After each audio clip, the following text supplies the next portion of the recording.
Halo Sobat Learner, jumpa lagi bersama saya Bambang Handoko pada mata kuliah Internal Audit. Untuk video kali ini kita akan membahas tentang Future Challenge of Internal Audit. Nah, ini adalah tujuan pembelajarannya teman-teman ya. Nanti setelah teman-teman mempelajari dan menonton video ini, teman-teman akan dapat memahami apa saja. Ya, teman-teman akan mendapat masukan dan pengetahuan tentang New Challenge of Internal Auditing. Jadi tantangan di masa akan datang untuk internal auditing. Kemudian kita bicara tentang globalization dalam ranah internal auditing dan bagaimana providing audit assurance. Nah, apa sih tantangannya di masa yang akan datang nih, teman-teman ya? Kita sekarang kan sudah masuk ke industri 4.0, teman-teman. Jadi mulai ada pergeseran dalam bisnis ya. Itu dari yang sifatnya tangible menjadi yang sifatnya intangible. Banyak hal teman-teman bisa lihat, misalkan bisnis saja sekarang semuanya sudah secara online ya. Jadi yang sifatnya intangible gitu. Perusahaan sudah fokusnya bukan lagi pada sesuatu yang tangible tetapi yang intangible, seperti misalnya reputasi. Maka kita lihat sekarang banyak perusahaan tuh sudah menggiatkan namanya corporate social responsibility dan sebagainya karena mereka menjaga image-nya gitu, reputation-nya. Jadi asetnya sudah bukan lagi aset berwujud saja tapi aset yang sifatnya tidak berwujud. Nah, ini juga menjadi tantangan bagi global internal auditing ya. Jadi bagaimana internal auditing tadi kita sudah tahu bahwa sekarang sudah globalisasi ya. Bagaimana kita bisa establish global standard, suatu standar yang dapat digunakan secara global di seluruh dunia gitu. Bagaimana ada professional certification. Jadi sertifikasi yang diberikan oleh Institute of Internal Auditing, misalnya CIA, Certified Internal Auditor. Bagaimana fostering the development of profession around the globe. Jadi secara dunia bagaimana sih supaya profesi internal audit dapat berkembang ya.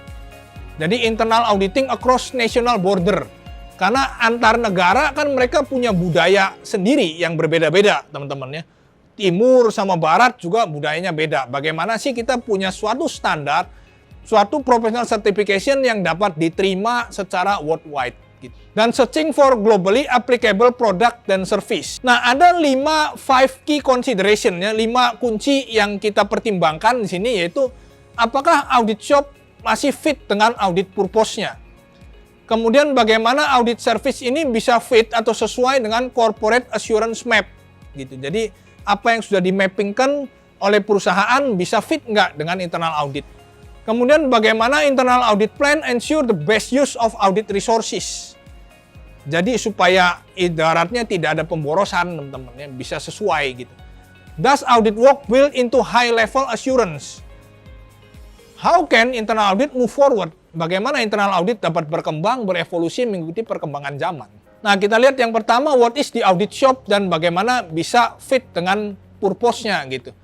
Quality assurance dan improvement program ya. Periodic review, ada periodic review of audit universe dan audit plan, effective audit planning, dan juga kita bicara tentang effective management review dan resource allocation. How does audit service fit into corporate assurance map? Ya maksudnya kita tahu dulu nih corporate assurance map-nya seperti apa. Di dalamnya misalnya ada risk immature ya. Internal audit should champion risk management practice.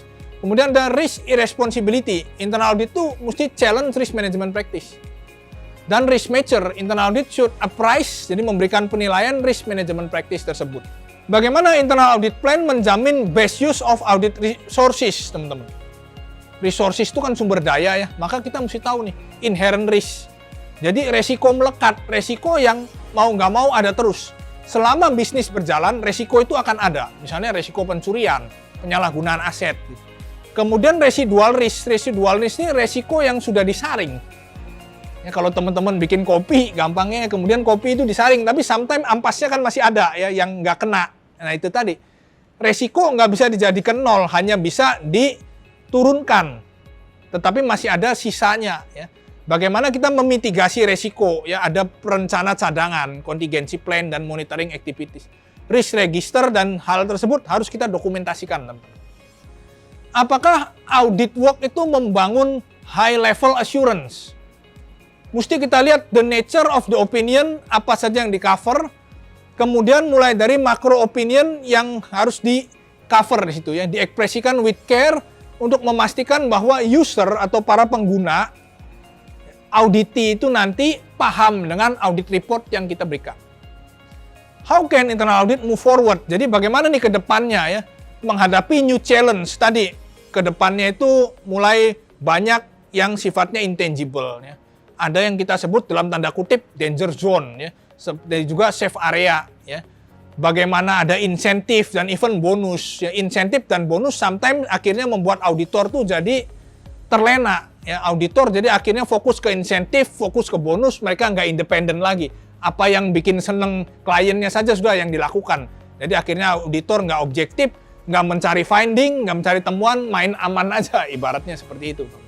All in a day's work. Jadi kalau boleh kita simpulkan nih, ada suatu quote, ya, ada suatu pernyataan dari IIA, ya, boleh dikatakan adalah they are coach, internal and external stakeholder advocates, risk managers, control expert, efficiency specialist, and problem solving partner. Jadi itu, internal audit itu adalah seorang coach, ya, internal dan external stakeholder advocates, jadi boleh dikatakan memberi masukan, baik secara internal maupun eksternal, seorang risk manager juga yang mampu memanage resiko, control expert, mampu melakukan pengendalian, efisiensi spesialis, ya, mampu bagaimana sih dalam pengoperasian bisnis itu supaya efisien, dan juga seorang problem solving partner bagi manajemen dan audit komite. Baik teman-teman sekalian, itu tadi videonya yang Bapak sampaikan. Semoga bermanfaat bagi teman-teman. Tetap rajin belajar dan tetap semangat.